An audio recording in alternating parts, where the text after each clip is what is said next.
的持标讲为预备的书记，关键是用我并不承认说当那些个南西个中国电子路啦，松中电子这个，这那些个Shimla 3年推出的操作，公电子啦，那些个新级公相互合作啦，最为呢，我这南北当。Sambhota Shimla 电路比落电路机，基本现在最为给了落出用了，当中规备Sambhota Shimla 电路给了落出用的差出的参加起入的水平。Sikyong Penpa Tsering没多久可以。Now I request our Principal Sir to please honor the chief guest by offering him a bouquet.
करना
Thank you. Yes, thank you. Please take a seat. अब मेरी समझ में नहीं आ रहा है कि मैं हिंदी में बोलूं कि अंग्रेजी में बोलूं कि तिब्बती में बोलूं। तिब्बती समझ में आते हो? हाँ? हिंदी या इंग्लिश? इंग्लिश में बोलना है, हिंदी इंग्लिश मिला के। चलो मैं आज हिंदी में प्रयास कर लेता हूँ। तो आप लोग अभी पढ़ रहा है संबोटा टिबेटन स्कूल। अब संबोटा कौन है? कभी जानने का प्रयास किया कि नहीं? संबोटा एक 7वीं दशक का तिब्बत की एम्परर त्रिसोंग तेउचेंग का एक मिनिस्टर था। तो त्रिसोंग तेउचेंग ने इनको भारत में भेजा एक तिब्बत का लैंग्वेज इन्वेंट करने के लिए, नया बनाने के लिए। इसलिए संबोटा भारत में आया और इन्होंने आजकल का जो तिब्बती लैंग्वेज है इसको इन्वेंट किया। तो पहले आप क्या सोचते थे कि तिब्बती लैंग्वेज चीन का भाषा से नज़दीक होगा या भारत के भाषा से नज़दीक होगा? भारत का, चीन का, क्योंकि आजकल चीन भारत तिब्बत को चीन ने कब्जा किया हुआ है। तो ज़्यादा लोगों को ये मन में आता है कि शायद तिब्बती का भाषा जो है वो भी चीन से होगा। वो नहीं है, तिब्बत का भाषा जो है वो भारत से आया। अब इससे आगे इतिहास में चले जाएं तो हमारे तिब्बत का जो फर्स्ट किंग है, महाराजा, वो भी कहा जाता है कि भारत से आया। तो हम क्या बने? हम भी तो भारतीय बने। दिखने में थोड़ा अलग है, कान थोड़ा छोटा है, नाक थोड़ा फ्लैट है, मगर दिमाग में, सोचने में हम सब एक ही हैं, क्योंकि हम भारत का एक हमारे भाषा भारत से। अभी भी आप देखते होंगे क्लास में तिब्बती का जो अल्फ़ाबेट्स हैं, का खा खाना, चा चा छाना, ता था थाना, हिंदी से बहुत मिलते जुलते हैं ना। हिंदी में का खा खा गाना एक एक्स्ट्रा, और हिंदी में तिब्बती में सिर्फ 4 वोवल्स होते हैं, ई उ ए ओ। हिंदी में बहुत है ना, आ ई उ ए, हा, सब भूल गया। मैंने थोड़ा पढ़ा था 8वीं क्लास तक, और वोवल्स ज़्यादा है। तो तिब्बत का भाषा जो है वो भारत से आया, ब्राह्मी और गुप्ता स्क्रिप्ट से है। तो वो इन्वेंट करने वाला जो है वो संबोटा है। तो आपके जितने भी संबोटा स्कूल है उनके नाम के ऊपर रखा हुआ है। So if somebody asks you in future who is Sambhota, then you should be able to explain, no? क्योंकि आप अपने बायोडाटा में लिखेंगे बाद में कि हमने शिमला संबोटा तिब्बती स्कूल में पढ़ा। अब लोग पूछेंगे संबोटा क्या है, कौन है, कहाँ से आया, स्कूल का नाम क्यों रखा है ऐसे। अगर आपको ज्ञान प्राप्त करना है तो रूट तक जाना है, कहाँ से आया, कैसे आया, वो सब समझना बहुत ज़रूरी है। ठीक है? और दूसरी बात, अब ये स्कूल है तो तिब्बती स्कूल, अब ये कैसे आया?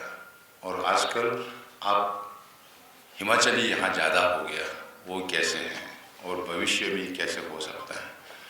जब मैं सिक्योंग का शपथ लिया, मैंने जब सिक्योंग का शपथ मई 27, 2021 में 2021 में जब लिया, उससे 8 दिन पहले भारत सरकार ने ये नोटिस भेजा गया कि ये 6 रेजिडेंशियल स्कूल्स हैं, डलहौजी, शिमला, हरबरपुर, मसूरी,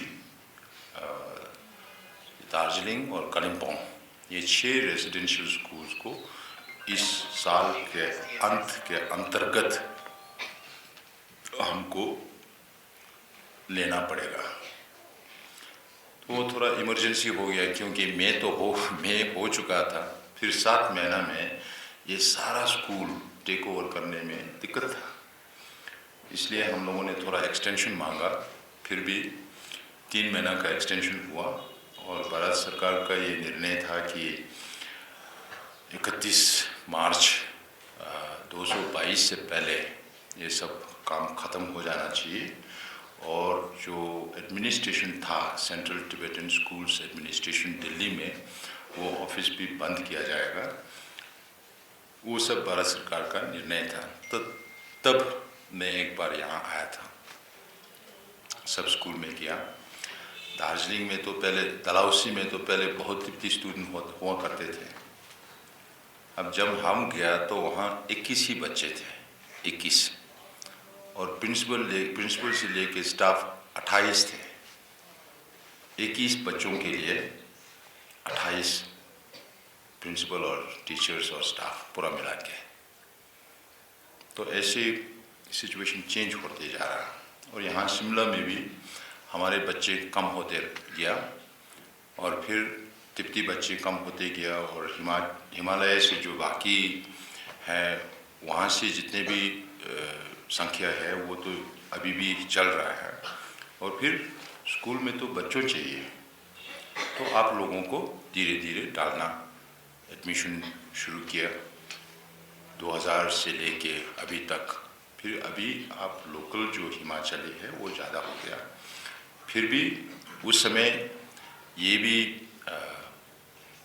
संकोच जताया गया कि अगर तिब्बती निर्वासित सरकार इस स्कूल को चलाएंगे तो फिर हमारे बच्चों को नुकसान हो जाएगा, हमारे बच्चों को बुद्धिस्ट बना देंगे और तिब्बती सीखना शुरू करेंगे। ऐसे हमारे मन में नहीं था, मगर लोग ऐसे सोचते थे, चिट्ठी भी लिखा हुआ था। अब हमारे एजुकेशन डिपार्टमेंट का ये निर्णय है कि बच्चे इंडियन हो, हिमालयन हो, तिब्बती हो, बच्चे बच्चे हैं, सबको शिक्षा मिलना चाहिए। इसलिए एडमिनिस्ट्रेशन तिब्बती चलाए या इंडियन चलाए, कोई भी चलाए, आप लोगों को शिक्षा मिलना है। इसलिए हम लोगों ने ये निर्णय किया कि हम भी इसको स्कूल को जारी रखेंगे और हम सबको साथ में लेके पढ़ाई करेंगे। ठीक है। अब ये हमारे संबंध है आज के दिन में आप और हमारे संबंध ये है। फिर भविष्य में आप लोग बड़ा हो जाएंगे, फिर यूनिवर्सिटी में जाएंगे, दूसरे बच्चों से भी मिलेंगे, बात भी होंगे, चर्चा भी होंगे कि आप लोग कहाँ पढ़ाई किया था। फिर आप बोलेंगे तिब्बती स्कूल में पढ़ाई किया, तो आपको शायद ये भी पूछ सकते तिब्बत कहाँ है, तिब्बत कितने बड़े हैं, तिब्बत में कौन रहते हैं, तिब्बत का इतिहास क्या है, आजकल का स्थिति क्या है। तो थोड़ा समझने से फिर हमारे और आपके बीच में जो रिश्ता है उसको हम गंभीरता से देख सकते हैं, उसको सीरियस से ले सकते हैं, एक दूसरे को समझ भी पाएंगे कि तिब्बती लोग यहाँ कैसे आए, क्यों आए, और तिब्बती लोगों के लिए अलग से स्कूल क्यों बनाया गया था, वो सब समझ में आएंगे। इसलिए आजकल मैं जो तिब्बत के बारे में बोलते हैं तो बहुत बेसिक इंफॉर्मेशन देता हूँ। तो हमारे ऐतिहासिक रिलेशनशिप, ऐतिहासिक रिश्ता जो है भारत और तिब्बत के बीच में, हम भारत को गुरु मानते हैं और हम खुद को शिष्य मानते हैं। पहले भी बताया कि ऐतिहासिक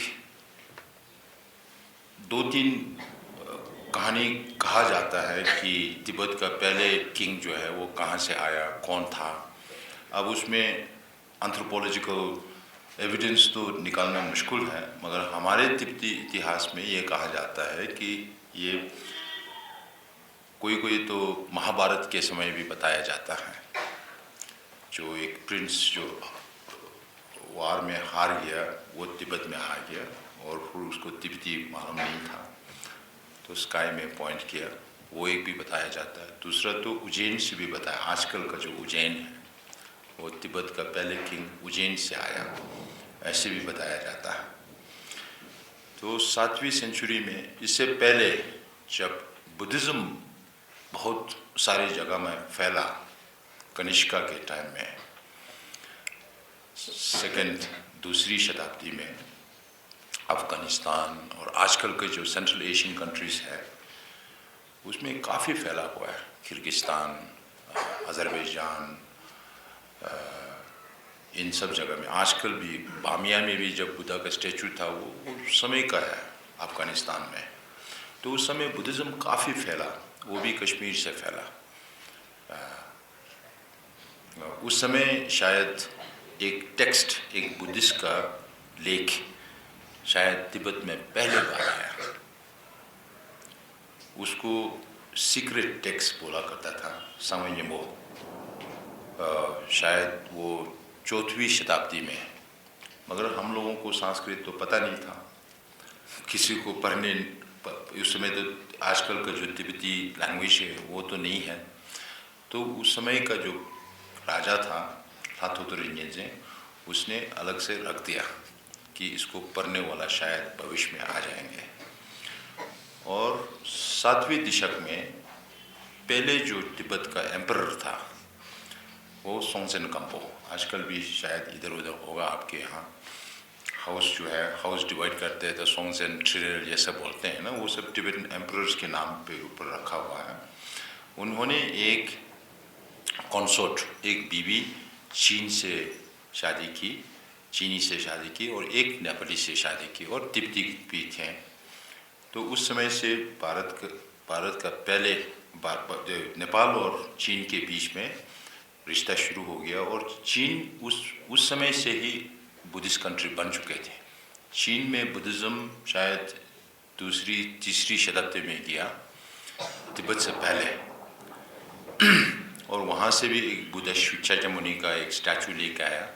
नेपाल से भी, नेपाल का जो प्रिंसेस भृकुति है, उन्होंने भी तिब्बत में एक बुद्ध शाक्यमुनि का एक स्टैचू लेके आए। तो अभी भी ये 2 स्टैचू जो है तिब्बत में बहुत सेक्रेट माना जाते हैं, और चोखांग टेम्पल में है अभी भी। फिर 8वीं सेंचुरी में किंग ठिसुंग देजेन था।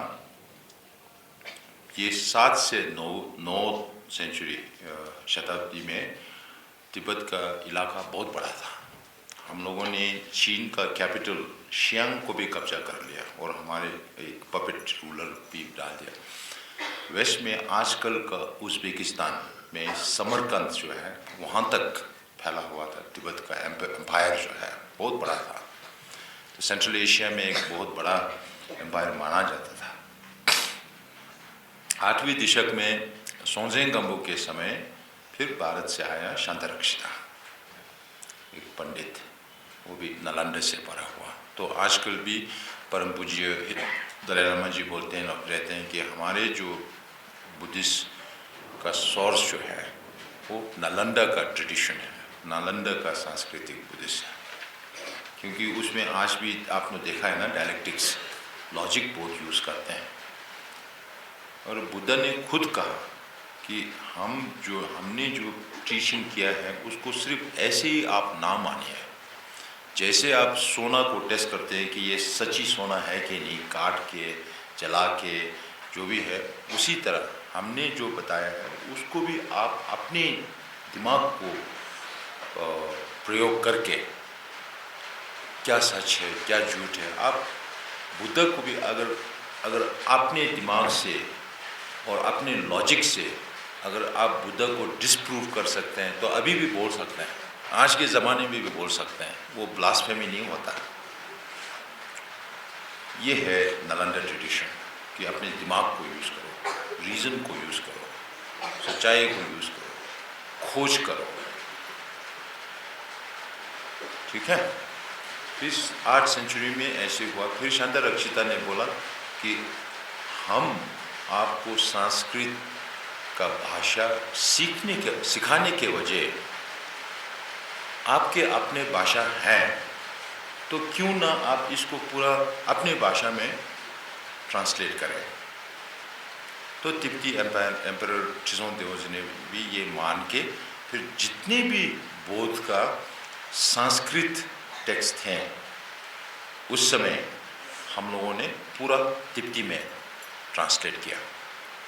So we must have had the biggest transliteration house in the world in 8th century because we translated every available Buddhist text from Sanskrit to Tibetan. तो आजकल हम लोग ये बोलने में गर्व करते हैं कि हमारे जो संस्कृति है, बौद्ध धर्म जो है तिब्बत में, वो भारत का एंशिएंट विजडम का एक अंग है और हम लोगों ने अभी तक इसको प्रिजर्व करके रखा है. और आजकल तिब्बती में से संस्कृत को वापस ट्रांसलेशन चल रहा है और ट्रांसलेशन करना भी आसान है क्योंकि लैंग्वेज सिमिलर है, मिलते जुलते हैं.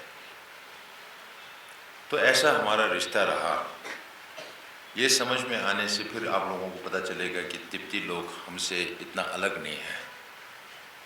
हालांकि देश अलग हैं, अभी चीन ने कब्जा किया हुआ है, वो अलग बात है, मगर संस्कृति में, धर्म में सब हम इंडिया से मिलते हैं और इंडिया को हम गुरु मानते हैं.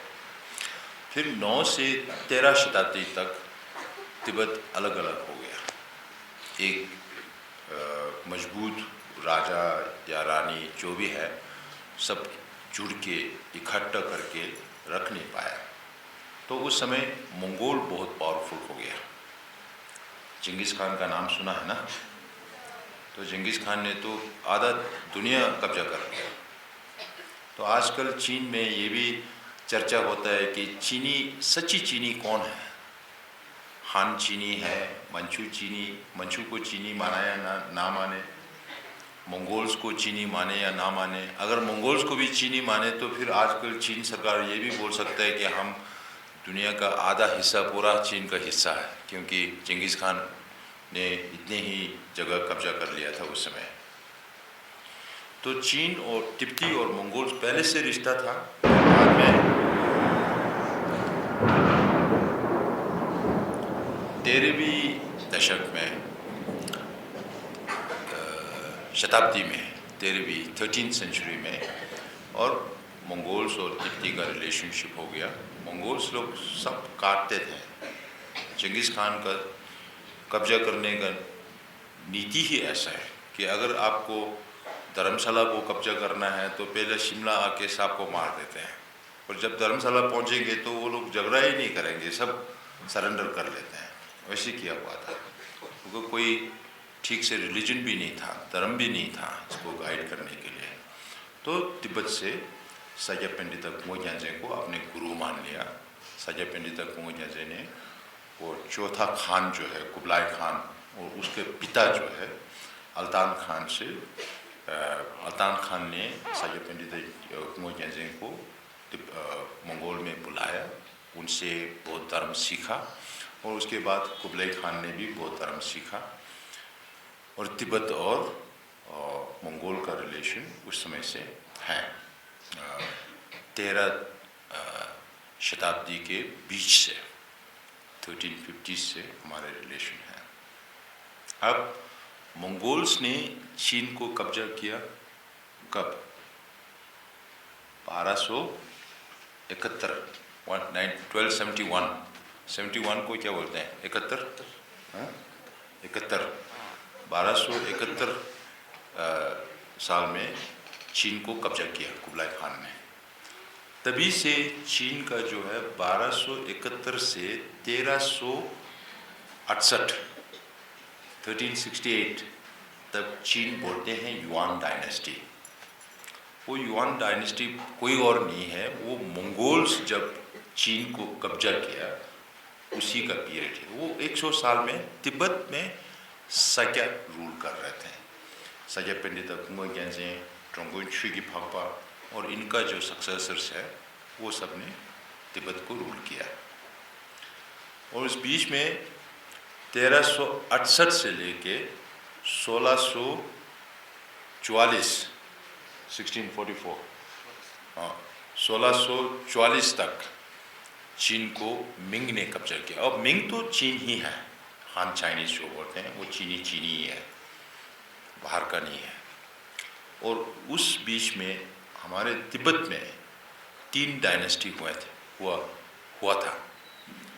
वो फामोट्रुपा डायनेस्टी का 100 साल का करीब, रिम्पुंग का 100 साल का करीब, तिब्बत का 100 साल का करीब। तो वो हमारे 3 डायनेस्टी चलते रहा। चीन में एक डायनेस्टी चलते रहा, वो चीन का मिंग जो बोलते हैं, मिंग डायनेस्टी जो बोलते हैं वो है। और तिब्बत में फिर 5वीं दलाई लामा जो है, उन्होंने सिर्फ धार्मिक ही नहीं राजनीतिक का भी रिस्पॉन्सिबिलिटी लिया। वो शुरू हो गया 1642 में, 2 साल पहले। चीन में मिंग को हटा दिया चिंग ने। चिंग जो है वो अभी हम तो चीनी नहीं मानते हैं इनको। चिंग जो है वो मंचू है, मंचूरिया, वो चीन का नॉर्थ में है। उन्होंने चीन को कब्जा कर लिया और वो 1644 से 1911 तक चिंग डायनेस्टी। मगर चिंग डायनेस्टी शुरू करने से पहले 5वीं दलाई लामा ने 2 साल पहले 1642 से 1949 तक, जब तक कम्युनिस्ट चाइना ने तिब्बत को कब्जा नहीं किया, तब तक तिब्बत एक स्वतंत्र देश था। शायद आप लोगों ने तिब्बत की हिस्ट्री नहीं पढ़ा होगा, इसलिए मैंने सोचा रेगुलर क्लास में तो आप जो पढ़ाई कर रहा है वो तो इतने टीचर्स हैं आपके पास, तो वो तो पढ़ते रहते हैं। आज थोड़ा अलग से बताऊं आपको। थोड़ा समझ में आ रहा? हमारा हिंदी ठीक है? चलो, नहीं तो मैं अंग्रेजी में शिफ्ट कर लेता हूँ फिर। तो ये इतिहास है। इतिहास को कोई नकार नहीं कर सकते हैं, कोई इसको बदलाव नहीं कर सकते हैं। इतिहास को ऐतिहासिक जो लोग इसको पढ़ते हैं, पढ़ाते हैं, इसके ऊपर जो नीति शोध करते हैं, उन लोगों को पता है। ये एक सरकार बोलने से वो बदल नहीं सकते, एक इंडिविजुअल बोलने से भी बदल नहीं सकते। वो फैक्ट है, ट्रूथ है। उसको कोई भी, अगर चीन सरकार जितने भी वो कहीं भी जाके हिमालय के वो एवरेस्ट के ऊपर जाके चिल्लाने से भी बदल नहीं सकता।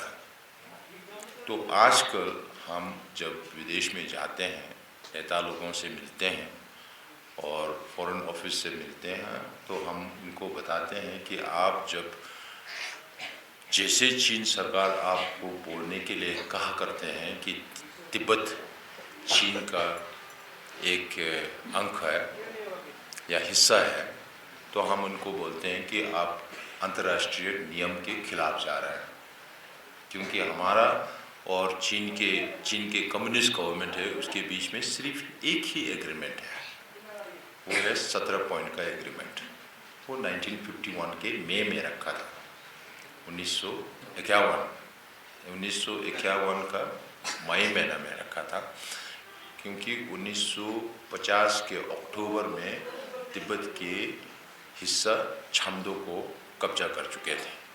और अंतर्राष्ट्रीय नियम में ये बोलते हैं कि अगर एग्रीमेंट से पहले अगर फोर्स किया गया हो, ऑक्यूपेशन किया गया हो, तो उसको मानना नहीं है, नल एंड वाइट, इसको मान नहीं सकते हैं। अगर अंतर्राष्ट्रीय नियम को लागू करना है तो सबको एक ही लागू करना है, बाकी को लागू करो और तिब्बत को ना लागू करो, वो तो सही नहीं है ना। वो हम बताते हैं इन लोगों को। और तिब्बत का इतिहास के बारे में आज का हम काफ़ी बोलते हैं देश दुनिया में बहुत, क्योंकि अभी का स्थिति जो है तिब्बत में बहुत गंभीर है। आप अगर इंडियन भी हैं तो तिब्बत जा नहीं सकते हैं। कैलाश मानसरोवर जाने में भी दिक्कत हो रहा है। बाकी विदेशी को तो अगर चीन में जाने का भी वीज़ा है तो तिब्बत जाने के लिए और एक परमिट लेना पड़ता है।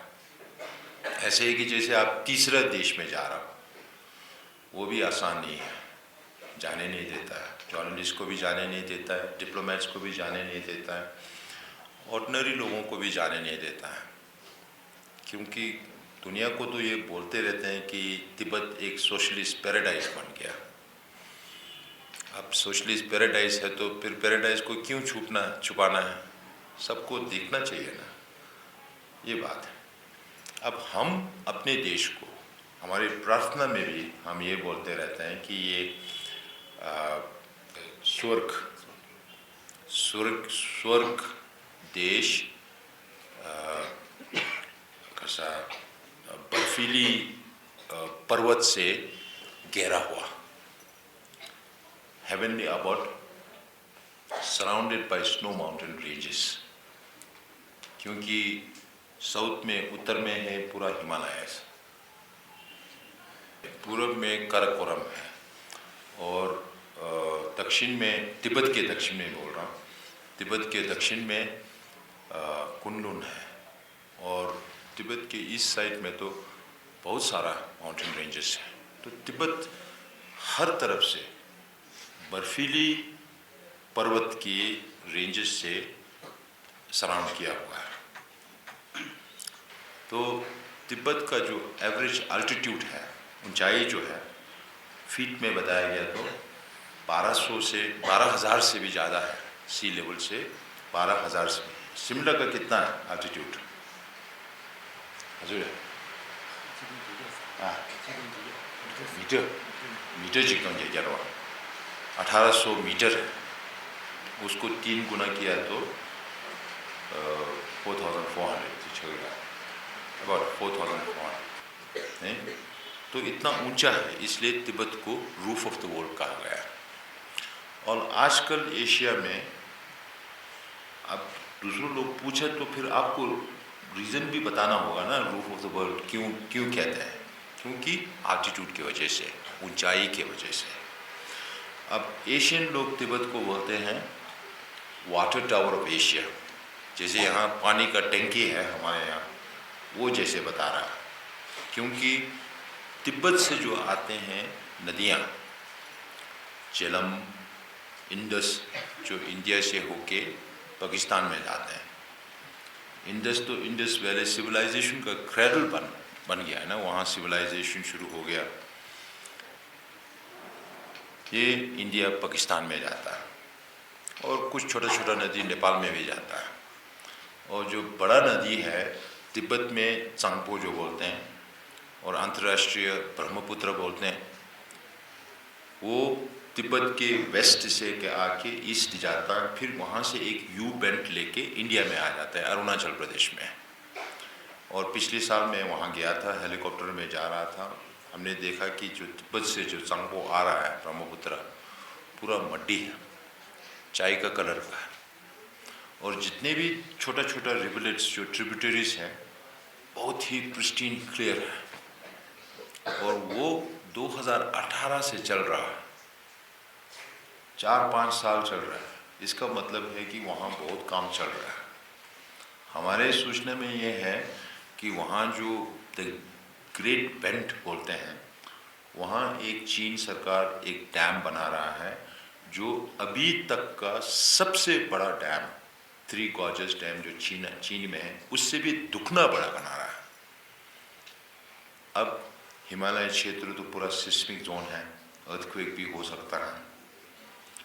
अगर उस साइज का डैम को कुछ डैमेज हो गया तो अरुणाचल का वो क्षेत्र और फिर पूरा असम और पूरा बांग्लादेश पानी ले जाएगा, पानी में ले जाएगा, बह जाएगा।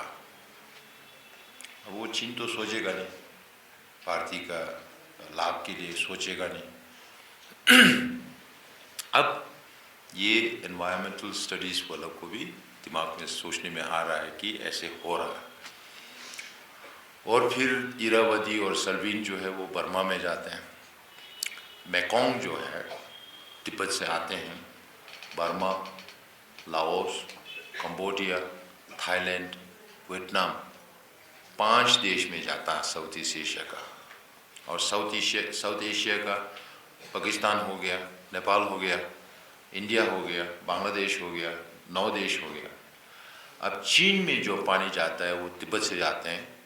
नॉर्थ में जो है येलो रिवर, और yellow river is the cradle of Chinese civilisation.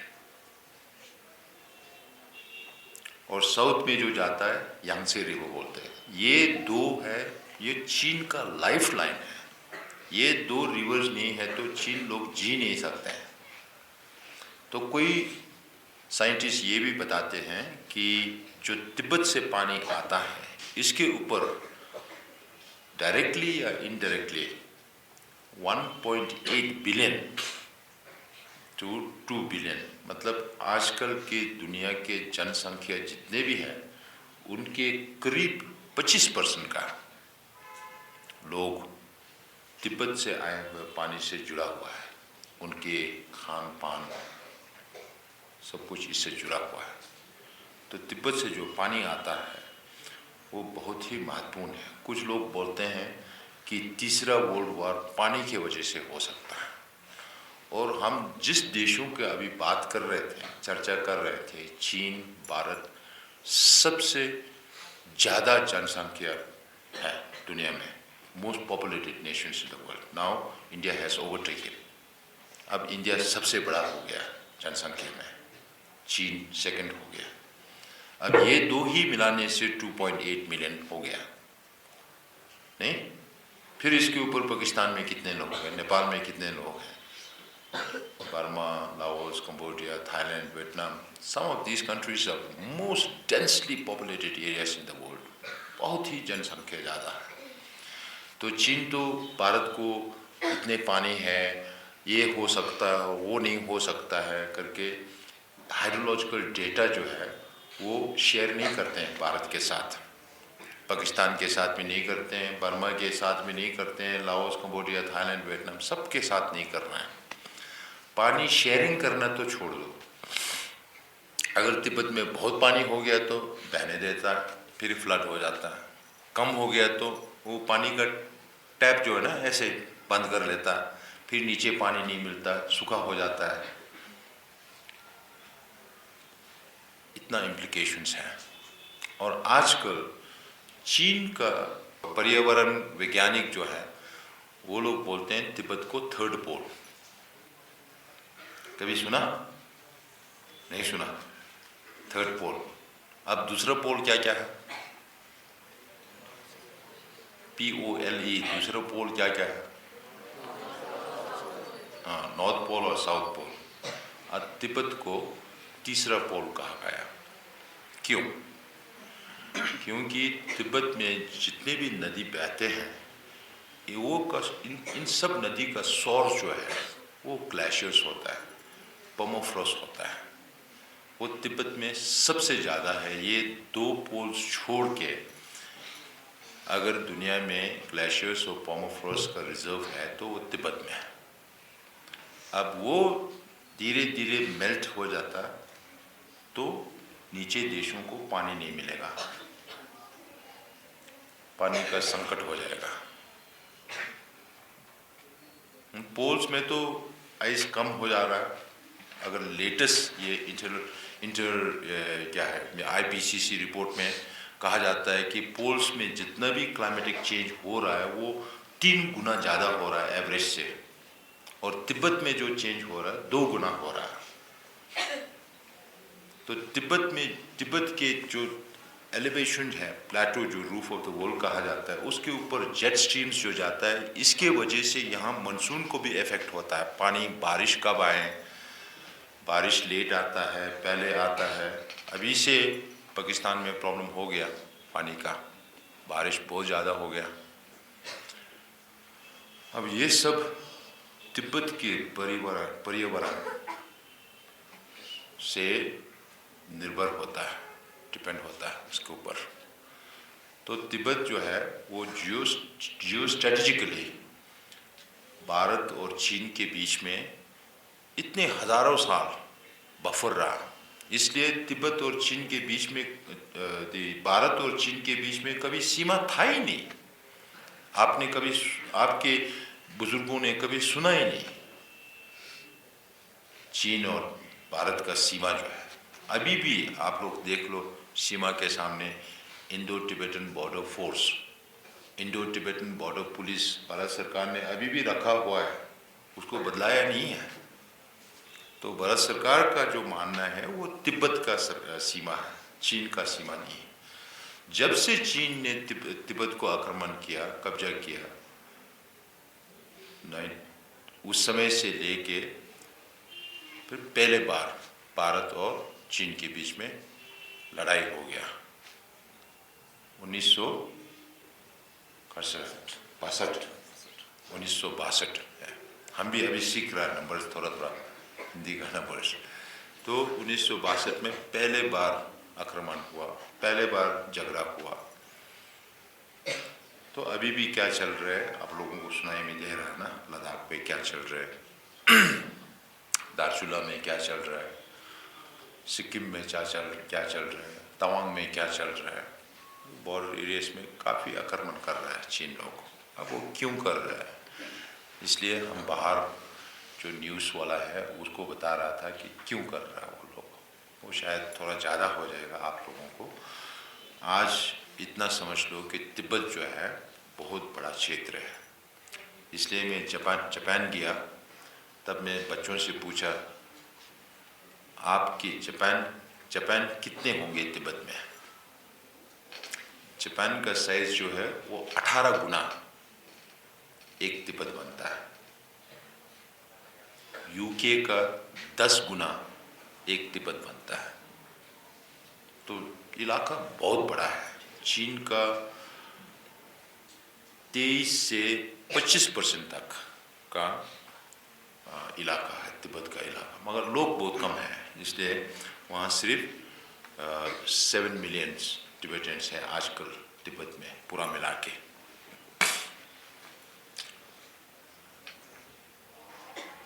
Interesting है कि नहीं?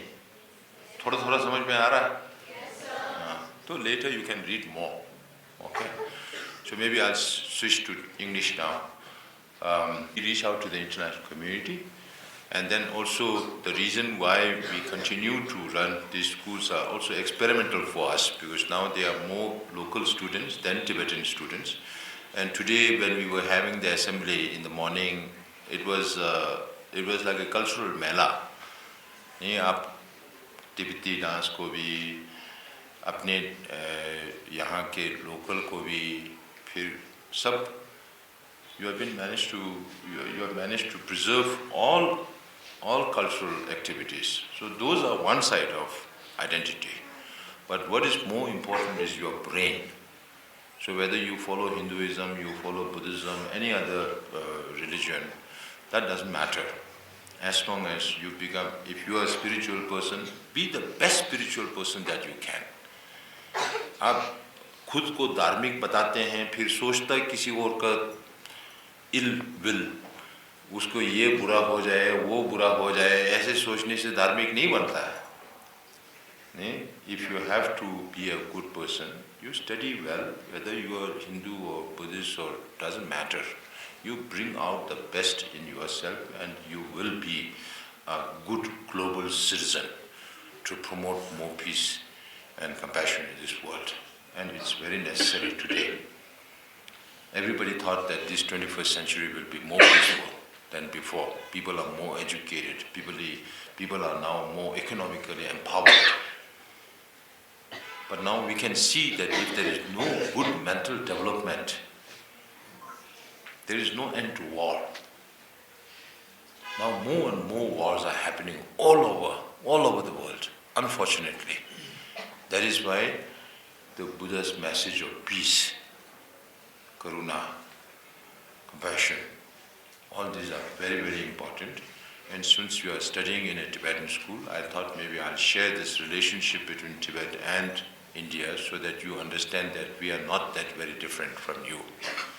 We are all same human being in this world. We have the same brain, even though we may look a little different. Maybe we can have a little more interactive session. If you have any questions, then I'll be happy to respond. Maybe I'll stop here, because if I stop, अगर मैं कहता जाए तो मैं 5-6 घंटा बोलते रहूँगा, फिर आप लोग बोर हो जाएंगे. ठीक है? Thank you.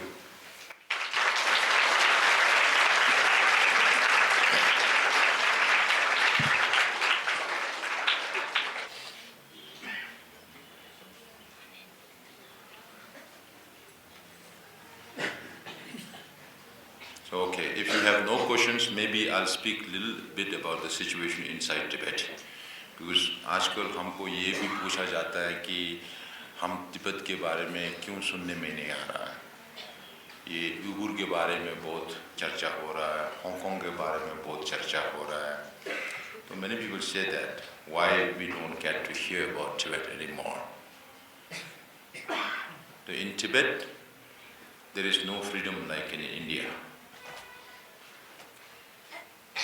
Monks, when they move around Tibet, when Tibet was independent, they could move to any part of Tibet. They can study in any of the monasteries they want to. Today, if a monk or a nun has to move around Tibet, they need at least 4 or 5 different permits.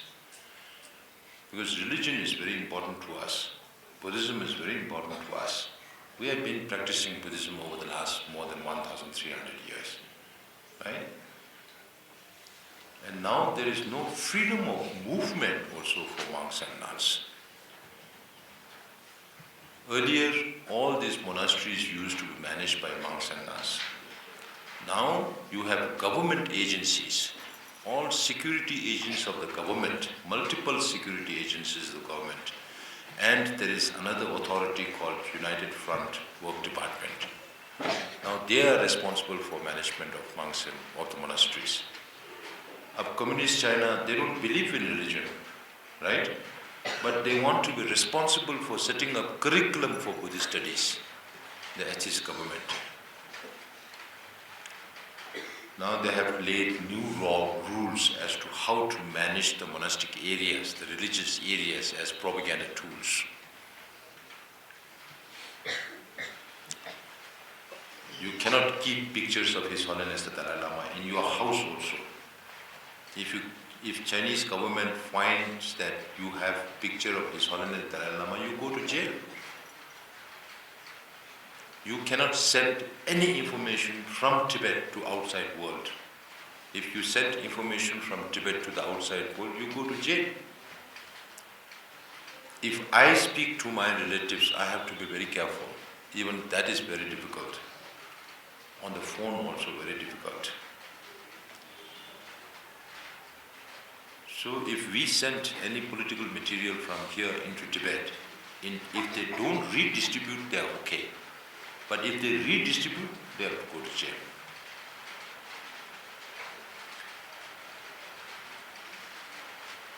Tibetan reincarnation system.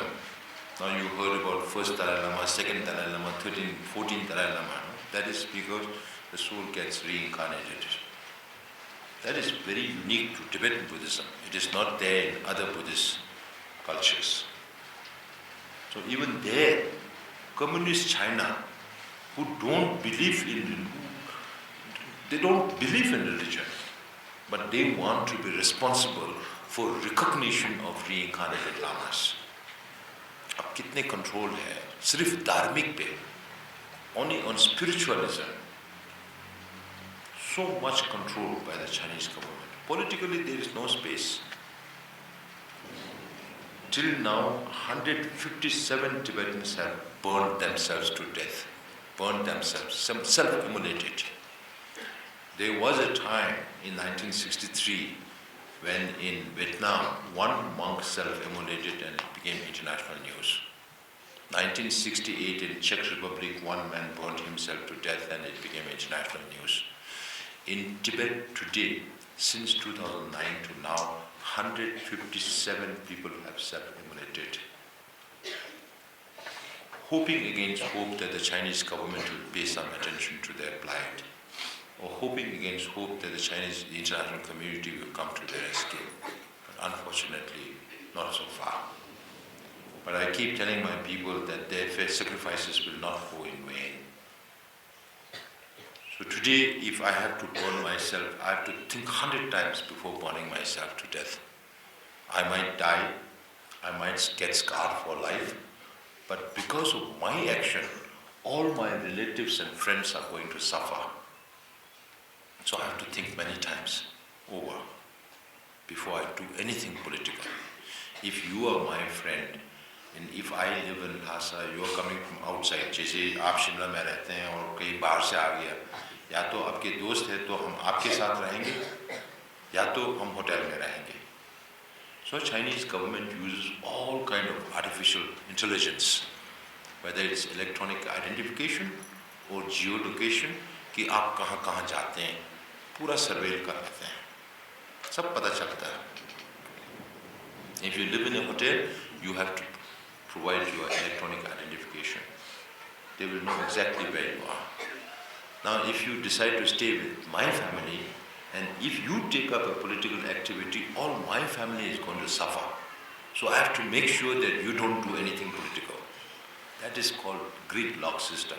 So when you grow up, you can read a book called 1984 by George Orwell, which talks about states surveilling every single citizen under their control. And that is exactly what is happening in China right now. Okay. Then environmental destruction. A lot of things are happening there. Now Indian government is also worried that they might divert Brahmaputra. If Brahmaputra is diverted to go into northern China, then Brahmaputra will stop flowing into India and Bangladesh. Then how much impact that will have on the Indian region of Northeast India. There are a lot of implications. So since you are studying in a Tibetan school, I thought I should provide with you with these small information. Then it will make our communities closer. Tomorrow when you look at it, कल आप एक तिब्बती को देखेंगे तो आप अलग नज़रिए से देखेंगे कि हम लोग एक हैं. तिब्बती जो जिस तिब्बती का जो बौद्ध धर्म है, जो लैंग्वेज है, सब इंडिया से आया हुआ है. अभी तक तो पता नहीं था ना, था कि नहीं था. तो कल से थोड़ा अलग से देखेंगे आप, तो हम सब एक है, एक ही स्कूल में पढ़ रहे हैं. झगड़ना मत, झगड़ने से किसी को भी फायदा नहीं होगा. फिर अभी का रिस्पॉन्सिबिलिटी है आपको पढ़ना, तो जितना हो सके उसमें मन लगा के पढ़ना. और पढ़ाई ही पूरा नहीं है जिंदगी. पढ़ाई के बाद में इसको कैसे उपयोग करें, दूसरों के लाभ के लिए या दूसरों को चिंतित करने के लिए. दूसरों के लाभ के लिए करना है, सब दिमाग सोचना करना सारा दूसरों के लाभ के लिए करने से खुद का भी लाभ हो जाएगा साथ साथ में. अगर दूसरों को, if you wish only ill of others, you will also be unhappy, because you have to think how to make that person angry with you or unhappy with you. So you should not apply your mind to create more problem. You should apply your mind as to how to resolve problem, how to help other people. And when you help other people, you are helping yourself. Right? And you think about the common interests, then it's good for everybody. If you think only about your individual interests, then because of your individual interests, you could trample on other people's interests. And that may be bad for others. So you will have more enemies, not friends. So you need more friends. And that's what you should work towards too. Whether you are a Tibetan or Indian, we are all citizens of this world. And this world is shrinking. It's not because of the size, but because of technology and communications, that everything is becoming smaller and smaller. And we should realize the oneness of humanity. American हो या African हो या Latin America हो या चीनी हो या Indian हो, हम सब मनुष्य. We are all human beings. So if that understanding is there, then your mind will be more broader. You can think more holistic. And try to think also, try to understand situation from a holistic perspective, and you can always come out with the right solution. If you think only from very narrow mind, then you can't think the whole. Right? So that is how you should develop your mind. Okay, no questions? Thank you very much. I look forward to seeing you again in the future.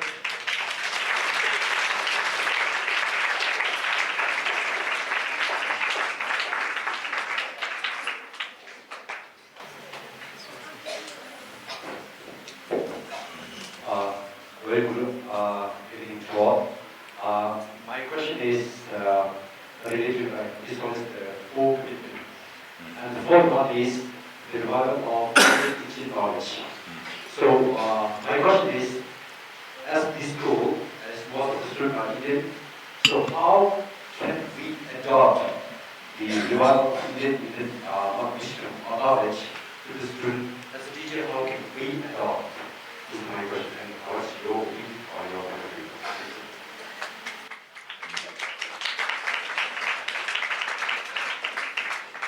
Now this is, of course, this is more continuation of what I've been saying. The first commitment of His Holiness Dalai Lama, he always says, I am one among the 7 billion people. Now it is 8 billion people, right? So His Holiness says, I am neither big or small or whatever. We are all same. I am just one among 8 billion people. So that also helps think, When there are differences of opinion, sometimes we feel, oh, he has a different opinion, I don't like that. That need not be the case. What is your name? Anvesha. Huh? Anvesha. Now, if we have to physically look for somebody like Anvesha in any part of this world, you won't find an exactly similar Anvesha. She's only one. She's unique in this world, just like every one of us are. So physically, there are so many uniqueness, right? Similarly, we have 8 billion minds. So Anvesha's mind is just one mind. Even if Anvesha has a twin, she won't be the same in thinking. Even if you may look similar, but not exact, right? And your thinking also may not be the same. Even if you are twin and you lived all your life together, you will have a different thinking. So if you understand those values, then differences of opinion is natural. That depends on how you were brought up. If you are a Buddhist, then you will think about the life and life before that. Even if you don't believe in life after death also, that doesn't matter. From the time you are born, to the family, to the surroundings, to the schools, the friends you have, the teachers, the community and the nation that you live in, everything influences your mind. And that is how your mind is shaped up. And differences of opinion are natural. So that is why His Holiness says, as one human individual, and if you think collectively of all the 8 million people, and you are part of that collective identity of human beings on this world, right? So if you care for the moral values that your parents teach, that your religion teach, religion should not be used, or that will come later. So, one among 8 billion, that is the understanding of His Holiness. To sometimes, when Britishers came to India, they always said Britishers are superior, Indians are inferior. Some African people think that we are not in a position, we are not that intelligent. That should not be the case. Everybody has a brain, right? So it depends on how you develop your brain. And that brings oneness of humanity. And the second one, His Holiness says, I am a Buddhist monk, which means he is a religious person, a spiritual person. So whether you are Buddhist, whether you are Sikh, whether you are Hindu, whether you follow Islam, or whether you follow whatever religion that is available in this world, you follow your religion. If you are Hindu, you follow your Hinduism. But have respect for other religions. Then there should not be any problem. Even within Hinduism, whether you are Shaivite or Vaishnavite or whatever, okay, you are Shaivite, you Shiv ka mantra par lo jo bhi hai, but you have to respect all others. If you learn that, that itself will bring more peace in this world. Then, thirdly, he says, I am a Tibetan, so I have a responsibility towards Tibetan people. And he's not just an ordinary Tibetan. We consider him the reincarnation of the Avalokiteshvara, right? The Lord of Compassion. So he is compassion personified. Whatever he does, he thinks about compassion. When you think about, if you are my son, then I love you more. If you are my daughter, I love you more. If you are my wife, I love you more. Not like that. Your love and your compassion should transcend these personal relationships. Then only you can be more effective. Then only you can think broader. Right? Then His Holiness says, fourth commitment is revival of ancient Indian wisdom. So, whether ancient wisdom, Indian wisdom is the form of Hinduism or Buddhism or religion or non-religious matters, it doesn't matter. So what is important is to preserve these cultures that contribute towards more peace. So that's why Karuna, Ahimsa, all these are important elements, not just words, but it should be in the thinking, and it need not necessarily be connected to a particular religion. Whether you are non-believer also, if you don't believe in any religion also, you bring out the best in yourself. That's what Sanatana Dharma of ancient Indian wisdom also comes into that being. There's no differentiation of what religion you follow. Right? You respect all religions. And that is what His Holiness is talking about. And this, the ancient wisdom of India, which is 2,000, 3,000, 4,000 years old, is still very, very relevant. Don't think about Indian wisdom as something historical and maybe redundant. It is not. It's still very, very relevant. That is why His Holiness feels the need for the revival of these thinkings, and that is why His Holiness also putting a lot of energy in starting an institute in Bodh Gaya, where any one of you who are interested in pursuing these studies can avail of those facilities. I'll stop here. Okay. This generation, younger generation also, we call them I know generation. If you ask them, I know. But if you ask them specifically, I don't know. So you should always be inquisitive. Whenever you think about life, living, think. When you ask question to yourself, if you are not able to answer, then ask your teachers, then ask your gurujis, then ask others who know about these things. You have questions, you add questions over questions over questions, then it will become like a decoration on your head, very heavy to carry, you know. So you have to ask every question and then get rid of the question and be more enlightened. Enlightenment is nothing but to know more, to understand more about this world, about humanity, about all other things. The more you know, then you more educated you become. The more you know, you can teach other people what they don't know. If you don't know yourself, then you can't teach other people, right? So every time you have to ask questions. Playing, dance, it's all fine. Part of life, good for your health also. But at the same time, you have to develop your mind. And to develop your mind, you have to keep asking questions. And they are never-ending questions. Even at my age, now I'm traveling around the world, meeting so many people, but still I'm learning every single day. Every meeting I learn. I ask questions. If I don't know, I don't have to be shy just because I'm Sikyong. That does not necessarily mean to say that I have to know everything. Right? Some things you know much more than I do. So there are things that I can learn from you. And I was actually hoping that I can learn something. But if you don't speak up, then how can I learn from you?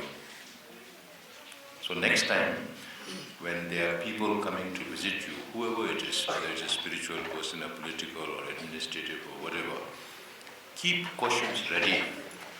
Ask questions, then only you learn more. Okay? So thank you very much.